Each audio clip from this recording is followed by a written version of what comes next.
What's really happening is like nowhere near the sci-fi that's being portrayed. This is longevity doctor Peter Attia, talking about aging biology on his podcast. And as someone who's written a book about aging biology and regularly talks about this stuff in the media, I have thoughts. First, am I one of the people portraying sci-fi? I really hope not. I worked for 5 years as a computational biologist, and I take my scientific reputation very seriously.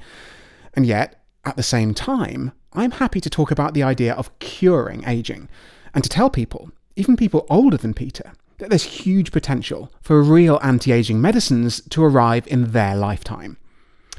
What this means is, I think if Peter was just a bit more optimistic, it could extend his lifespan and health span more than any of the considerable amount of good stuff he's already doing. And this isn't just because I think positive thinking will make you live a decade longer or something. So stick with me while I explain the science. But first, let's hear a bit more of what Peter's got to say. So why do I not have confidence in the sort of biohacking your way to 120, 150, 180? Because I don't think we have the tools to address the underlying aspects of the aging of biology that are kind of relentlessly pushing us towards the end of our lives. First off, I actually agree with quite a lot here. I don't think, even if I had infinite money, followed all the best health advice, and had access to the best scientists and doctors in the world, that I could live to 150, or even 120, if I was only allowed to use knowledge and technology available today. A lot of the coverage of aging biology in the media at the moment is really frustrating.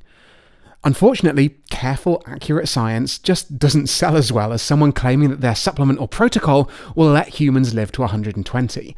And that means a lot of the loudest voices talking about anti-aging stuff in the media are doing everything from exaggerating to talking total nonsense. Without rigorous randomized clinical trials that are obviously going to take decades if you're claiming a 120-year lifespan, we just don't know if what they're proposing will work. And we know that lots of promising sounding results in the lab simply fail to translate to health benefits for humans. So far, so much agreement. Where do I disagree with Peter? Well, what would you have to believe? So if you're going to believe that someone my age, i.e. someone who's 50, is going to be around in 70 years, i.e. live to 120, you have to believe that in the next dozen years or so, someone is going to come up with a way to completely halt aging and or reverse it. All right, here we go. Let's break down why I think this is wrong. The remaining life expectancy for an average 50-year-old man in the US is just over 30 years. What's more, a study of over 35,000 American men working in healthcare found that those who ticked at least 4 out of 5 boxes in terms of healthy behaviour, not smoking, a healthy body weight, getting enough exercise, not drinking too much and eating well, could expect to live almost 40 more years, i.e. to an average age of 90. And they were free of heart disease, cancer and diabetes for 31 of those 40 years. It's actually quite likely that today's 50-year-olds will live a little bit longer than that, because life expectancy in general is continuing to improve. And anyone who's read Peter's book, Outlive, will know he's doing rather more than just ticking those healthy behaviour boxes. So it wouldn't entirely surprise me if his remaining life expectancy is a little bit longer still. So if a current 50-year-old in optimal health can hope to live to 90 plus, what could happen to medical science in the intervening 40 plus years? The first real anti-aging medicine could be a drug that we already use for something else that happens to have anti-aging effects. For example, the TAME study looking at metformin is ready to go, and if someone could put up the last few tens of millions of dollars of funding, we could know within the next 5 years if metformin, which is currently used for diabetes, can also slow down aging. There are other contenders too. Senolytics, rapamycin, taurine, and more. You can go and watch my video on the most promising longevity drugs to find out about them. Many of these have enough evidence for a big clinical trial, and we could find out if they slow aging with a study that, like TAME, could be done within the next 5 years if we start soon. And because many of these are drugs or supplements that are already in use, they could be approved and mass-produced pretty quickly and cheaply. So, even if things are a bit slow, we might have the first real anti-aging drug within the next decade. And that means that Peter will still be in his 50s, with another 30-odd years of life expectancy left. But it's what happens next that's exciting. We already know from studies in mice that rapamycin can extend lifespan by 10%, even if it's given late in life. Even assuming it's not quite as effective in humans, a few percent slowing of aging could be a few extra years of healthy life, allowing today's 50-somethings to live comfortably into their 90s. And those extra few years buy scientists more time to develop the next round of treatments. And what will the next round of treatments be? Well, it's hard to be sure, but there are plenty of exciting ideas. There will probably be more advanced drugs that aren't approved for use already in humans, so they'll take a bit longer to test and roll out. But there's also more high-tech sounding, you could say sci-fi sounding stuff, like gene therapy or stem cell therapy. Taking gene therapy as an example, how long should we expect to wait for the first gene therapies for longevity? Well, there's already a handful of gene therapies approved for use in the clinic, and there are hundreds more in clinical trials. At the moment, it's usually only considered safe enough to try in really serious medical conditions, often diseases caused by a single gene that we can go in and fix in childhood and hopefully transform patients' health for the rest of their lives. A big enough benefit to outweigh the uncertainty of trying out a brand new technology like gene therapy. But there are already suggestions of some gene edits that could improve how we age. To take one example, a gene therapy for PCSK9, which could radically lower cholesterol, is already in clinical trials. At first, this will be reserved for people who have very high levels of cholesterol, essentially because of genetic bad luck.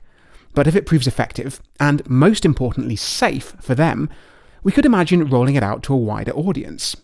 And eventually, maybe most of us will get this gene therapy to dramatically reduce the risk of heart disease. And we've got a few other ideas for gene edits that could improve lifespan, from the ApoE gene that I talked about in a previous video, also featuring Peter Attia, funnily enough, to a gene called SERPINE1 that seems to make a few Amish people with a mutated copy live 10 years longer than Amish without the mutation.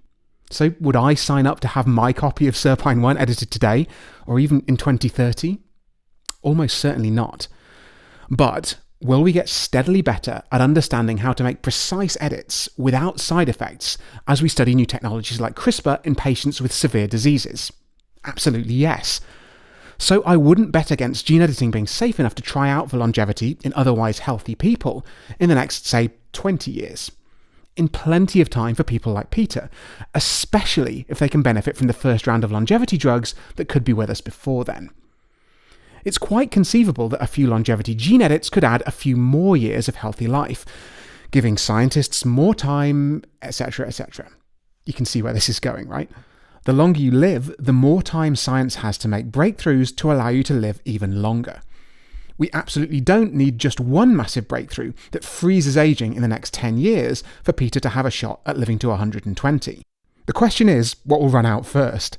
Peter's remaining life expectancy, or the continuous advance of scientific breakthroughs? The other hugely important thing that will hopefully happen during this time is the development of reliable aging clocks. We can work out how old we are, biologically speaking, using these clocks, and that should make developing anti-aging treatments much quicker. Because we won't just have to sit around and basically wait for people to die to see if a new medicine is working to slow down the aging process. We could just do a measurement of their biological age before and after treatment to see if the treatment worked. Once we have our first few guaranteed working treatments for aging, we should be able to check which aging clocks are most effective, and future developments will then be even faster. Does any of this guarantee that someone who's 50 today could live to 120 or even 150? Honestly, no. But do I think that the gradual accumulation of progress could mean that they might live another century? Well, I don't think we can rule that out either. And this is why I'm happy to talk about a cure for aging as more than a pipe dream for people who are alive today. It won't come in the form of a single pill that you pop and simply stop aging. I actually don't think that'll ever be possible.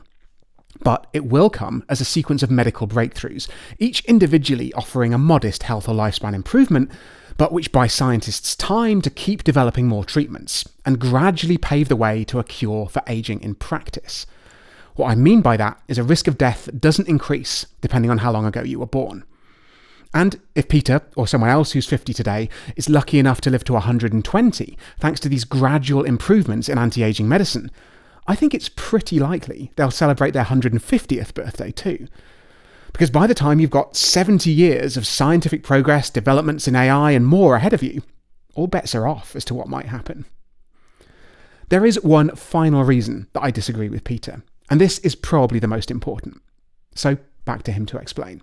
If you knew that this was as good as it was going to get, I think it would motivate you to be more serious about using the tools that we have today for optimizing and maximizing lifespan and health span. I absolutely agree that people should be using all of the tools available today, diet, exercise, proactive preventative medicine, and so on, to live as long and as healthily as possible.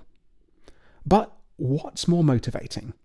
Thinking that this is all there is, or the prospect of living long and healthily enough to potentially benefit from a longevity medicine revolution? I don't want to guarantee that anyone will live to 150, even if they're a newborn today. Biology and medicine are hard, after all, and we might just get unlucky. But I think if you can keep yourself healthy for the next few decades, then hugely exciting stuff could be on the horizon. And I find that hugely motivating on a cold, rainy morning when, honestly, I'd rather not go for a run. But my most important piece of health advice is where I'd like Peter's help.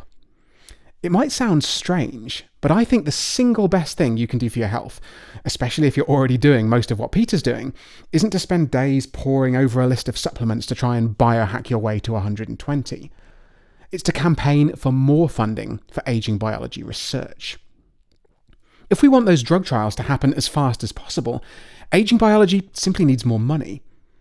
US public funding of aging biology, not research into diseases like cancer or Alzheimer's that happen as we get older, but understanding and treating the aging process itself, is around $380 million per year. That's a little more than $1 per American, and less than 1% of the total funding the US government dedicates to health research, even though aging is responsible for over 85% of American deaths.